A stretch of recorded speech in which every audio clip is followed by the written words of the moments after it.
Il existe un groupe d'hommes âgés de 50, 60 et même 70 ans qui parviennent à garder des jambes fortes, stables et fiables bien plus longtemps que la majorité. Et ce n'est pas un hasard. Un fait intéressant aide à le comprendre.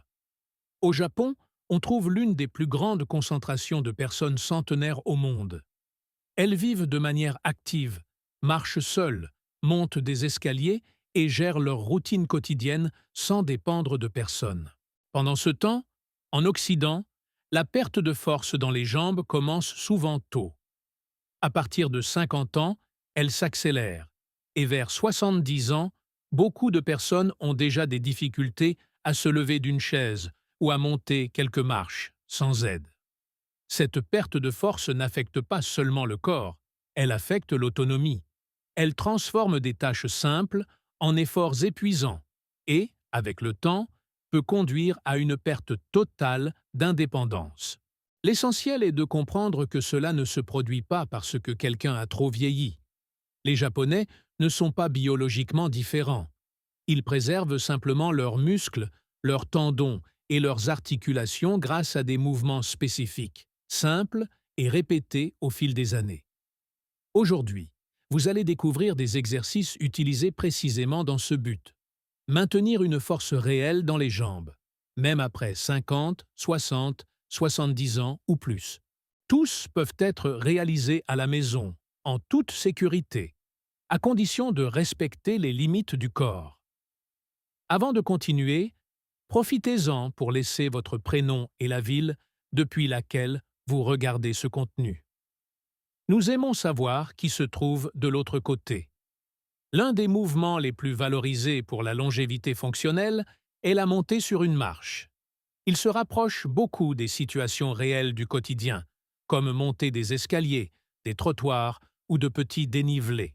Cet exercice renforce en même temps les fessiers, les cuisses, les chevilles et les muscles qui stabilisent le tronc. L'idéal est d'utiliser une marche de hauteur modérée. Un pied monte complètement, avec le talon bien posé.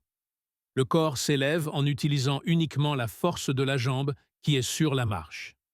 Une fois en haut, le corps reste droit et le fessier se contracte consciemment pendant une seconde. La descente doit être lente et contrôlée, en résistant à la gravité. Les erreurs les plus courantes sont de se donner de l'élan avec la jambe arrière, de monter trop vite ou de laisser le genou partir vers l'intérieur. Ce mouvement n'est pas une question de vitesse, mais de contrôle. Un autre exercice très présent dans la culture japonaise est l'élévation contrôlée des genoux sur place. Avec les années, beaucoup de personnes commencent à traîner les pieds en marchant. Ce n'est pas seulement une habitude, c'est un signe de faiblesse musculaire et de perte de coordination. En levant les genoux de manière consciente, on réactive des muscles clés pour la marche. Les hanches, les cuisses, les mollets et le centre du corps. La posture doit être droite, le regard vers l'avant, et chaque genou monte de façon contrôlée, comme s'il fallait franchir un obstacle invisible. Ici, l'objectif n'est pas de courir, mais de lever le genou avec qualité. Maintenir l'équilibre sur une seule jambe peut sembler simple, mais c'est l'un des piliers de la prévention des chutes. Cet exercice renforce les muscles profonds de la cheville, du genou, de la hanche et de l'abdomen, exactement ceux qui protègent le corps contre les accidents. Au Japon, beaucoup de personnes pratiquent cela pendant des activités quotidiennes, comme se brosser les dents ou attendre quelque chose. Rester immobile sur une jambe, avec le regard fixe et le tronc stable, constitue déjà un stimulus puissant. Au début, quelques secondes suffisent. Avec le temps, le corps apprend à s'ajuster. L'erreur la plus courante est d'abandonner trop tôt ou de contracter tout le corps. Un autre mouvement essentiel est l'extension des jambes en position assise. Cet exercice renforce directement le quadriceps, le muscle qui stabilise le genou. Quand le quadriceps est faible, le genou souffre. Quand il est fort, marcher et se lever deviennent beaucoup plus sûrs. Assis sur une chaise stable, le dos bien appuyé, une jambe s'étend lentement jusqu'à être complètement droite. Le pied reste fléchi et le muscle de la cuisse se contracte pendant quelques secondes avant de redescendre de façon contrôlée. Cet exercice ne doit pas être fait dans la précipitation. Le contrôle est plus important que la quantité. Il existe également un exercice très efficace pour ceux qui ont déjà dépassé les 50 ans, le squat contre le mur. Contrairement au squat traditionnel, il réduit la charge sur les articulations tout en générant une activation musculaire profonde. Le dos appuyé contre le mur, le corps descend lentement jusqu'à une position confortable, comme si vous vous asseyiez sur une chaise invisible. La posture est maintenue quelques secondes en respirant normalement.